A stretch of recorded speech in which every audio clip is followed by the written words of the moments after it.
Well, yeah, amen. Definitely wasn't pretty, but the Knicks able to squeak out the win over the Nets to improve to 10-2 since the trade. SNY NBA insider Ian Begley joins us. And Ian, the Knicks didn't lead until there was 8 minutes into the fourth quarter. They were able to outscore the Nets by 14 points in the final frame. How impressed were you with their resilience down the stretch? Very impressed, Nikki. In particular, there was a play late where the Knicks had a couple block shots and then it got it in transition. Julius Randle finishes with a dunk.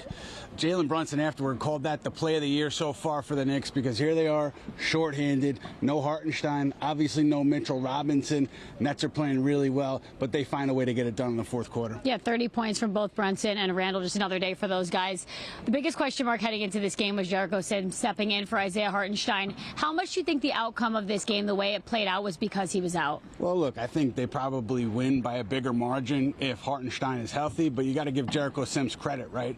Out of rotation for a few weeks, he was able to stay ready and come in and perform in a big spot for this team. And look, they may need Jericho Sims a little bit here over the next few days because this injury that Hartenstein's dealing with, he dealt with last year. He's considered day-to-day. We'll find out more about his status for Thursday against Denver later in the week, but it's a little tricky.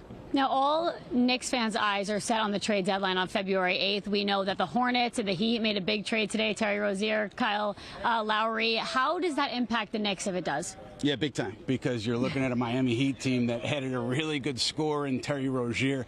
They needed to add a scorer. They got it done. So the Heat are going to be right there with the Knicks, you would think, in the 3, 4, 5 spot in the East. So I think it puts a little bit more pressure on the Knicks to get something done. The other side of this thing, Kyle Lowry, potential buyout candidate in Charlotte. We know Tom Thibodeau is a big Kyle Lowry fan, and the Knicks will actually have their biannual exception to use potentially in the buyout market. So they could outbid some teams if you get to the buyout market and you're looking at Lowry or other players to get bought out.